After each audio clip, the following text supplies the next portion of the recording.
Shiv Sena action मोडवर. विट्यात खाजगी सावकारी, अंमली पदार्थ तसेच गांजा या प्रकरणावरून शिवसेना आक्रमक.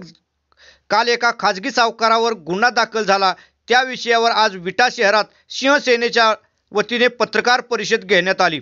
यावेळी शिवसेना प्रमुख शिव शिंदे व ॲडव्होकेट पुष्पाताई बोबडे यांनी शहरातील नागरिकांना आवाहन केले की कोणास या सावकारापासून त्रास असल्यास आमच्याशी संपर्क साधावा. आपण परवा दिवशी 3 तारखेला जो आपल्या तालुक्यातील व जिल्ह्यातील सावकारकीचा विषय घेतलेला होता, त्या संदर्भामध्ये काल एका विट्यातल्या सावकारावरती गुन्हा दाखल झालेला आहे आणि ती बाकीची जे पीडित आहेत ते हा विषय मांडतील. त्यानंतर मी अखेर बोलेन. रामेश्वरी नामुगडे, मी सिस्टरचं काम करते हॉस्पिटलमध्ये आणि राहते विट्यातच. मी पहिल्यांदा न्यूज बघितली 3 तारखेची, त्यामुळं मी साहेब आणि ताईंच्याकडे आले. माझं सगळं सांगितलं त्यांना, काय काय झालं आजपर्यंत ते सगळं सांगितलं आणि नंतर त्यांनी मला सांगितल्यानंतर पोलीस स्टेशनमध्ये जायला सांगितलं. मग तिथं सुद्धा मी सगळं व्यवस्थित सांगितलं आणि पोलिसांनी फिर्याद पण लवकरच नोंदवून घेतली. त्यांचं पण कौतुक करते मी.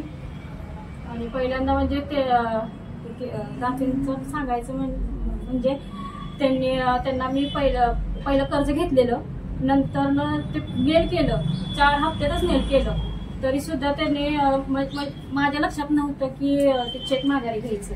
तरी त्यांनी रिटर्न 20,000चं कर्ज माझ्यावर लादलं.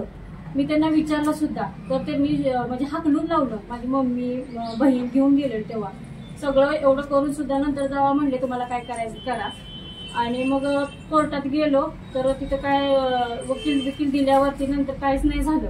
नंतर मला वाटलं की सगळं मिटलं असेल आणि एकदम कोर्टाची तारीख आली, काल आली. मग आज हजर व्हायला सांगितलेलं आणि मग आता जाणार तिकडे कोर्टात.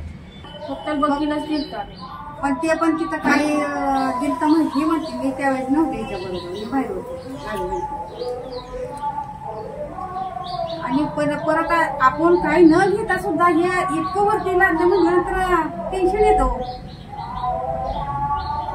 आमच्या बाबतीत नाही, कारण मी लवकर पेड केलं, लगेच पेड केलेलं. पण पेड करून सुद्धा नंतर हे त्यांनी नोटीस टाकलं की 20,000 तुम्ही माझे घेतलेत. काल सुद्धा ते बोलले तिथं 20,000 तुम्ही माझे घेतले. मी घेतलेच नाही तर ही देणार कशी? ती आता हॉस्पिटलमध्ये डे नाईट काम करते. तुम्ही विचारलं नाही का 20,000 कशाची? म्हणजे विचारायला गेलं. आणि ह्याच्यापासून फक्त एवढंच मला म्हणायचं की ज्या गरीब बायकांची जी अशी पिळवणूक जी होत्या सावकारांच्याकडून, त्या गरीब बायकांनी पुढे धाडसाने पुढे निघायला पाहिजे. आणि त्यांनी स्वतःच्या वरती अत्याचार होत असेल तर त्याला तुम्ही वाचा फोडली पाहिजे. एवढंच म्हणलं. म्हणजे शिवसेनेनं अल्टिमेटम दिलं होतं, सावकार संदर्भाची बातमी लागली होती. त्या बातमी आव्हान केलं होतं आम्ही सर्व नागरिकांना की कोणाला काही प्रॉब्लेम असतील, कोणाच्या काही समस्या असतील, कोण सावकारी जाचाल कंटाळे असेल तर त्यांनी संपर्क साधावा. आणि त्यातूनच ती दिदी आमच्याकडे आली आणि तिचा सगळा प्रकार सांगितला. यात प्रकार असा घडला गेलाय की तिच्याकडून चेक घेतले होते.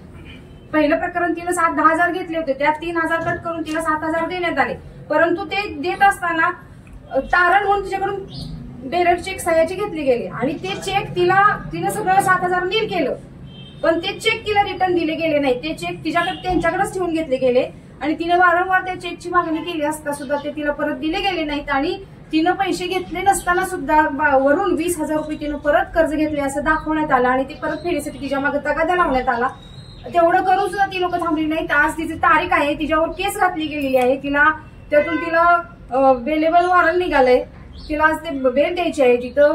त्याचबरोबर तिला वकील द्यावा लागणार आहे. या सगळ्या आर्थिक, शारीरिक, मानसिक खर्च म्हणजे तिला जो त्रास दिला गेलाय याची भरपाई जे कोणी असतील त्याने चुकीचं करून तिच्यावरच खोटे पैसे घेतलेत म्हणून करून आणि तिच्यावरच परत गुन्हा दाखल केलेला आहे.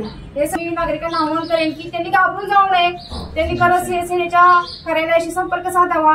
आम्ही ठामपणे त्यांच्या पाठीशी उभं राहणार आहोत. कुठलीही परिस्थिती आली, कुठलीही दबाव आला, कुठून काहीही बोललं गेलं, कोणी असू द्या, पुढारी असू द्या, कोणी असू द्या, कोणीही तुमच्याकडून तशी मागणी करत असेल तर तुम्ही येऊन इथं संघटनेशी संपर्क साधावा.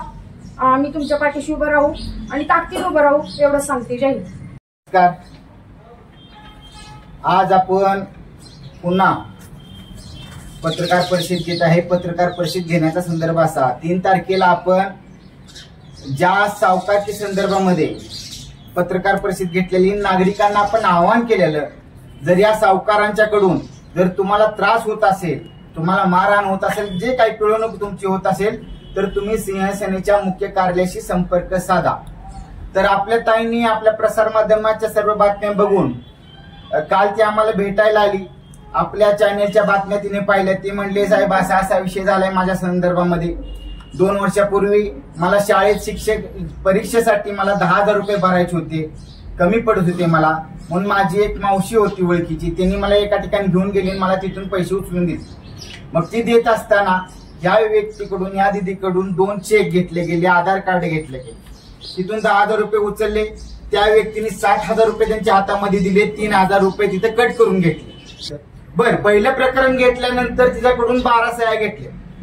तुम्हाला 12 सह्या कशासाठी लागते? मग तिला तेव्हा कळलं की आपण त्यांच्याकडून डॉक्युमेंट आणले नाही. मग ती आपल्या काल प्रसार माध्यम सगळ्या आपल्या बातम्या पाहिल्या तिनं, ती पुन्हा आपल्याकडे आली.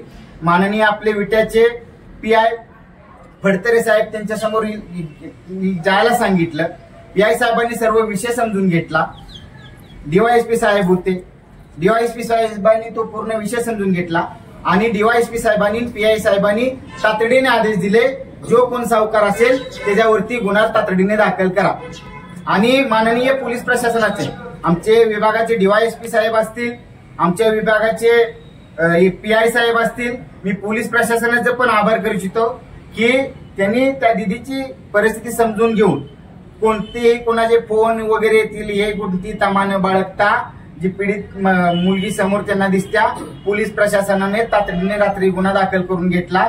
त्यासाठी मी विशेष करून आमच्या पोलीस प्रशासनाचे मी मनापासून आभार व्यक्त करतो. आणि मला नागरिकांना पुन्हा आवाहन करायचं आहे, तुम्ही कोणालाही भिवू नका, तुम्ही कोणालाही घाबरू नका. तुमच्या पाठीमागे सिंहसेना ताकदीने उभी आहे. तुम्ही आला पाहिजे. आम्ही तुमच्यासाठी लढतोय, तुमच्यासाठी धडपडतोय. एवढंच आपल्या माध्यमातून सर्वांच्या मला आवाहन करायचंय की तुम्ही कुणाला भिवू नका, तुम्ही या, आम्ही तुमच्यासाठी लढाई करायला तयार आहे. एवढं सांगतो, थांबतो. जय हिंद, जय महाराष्ट्र.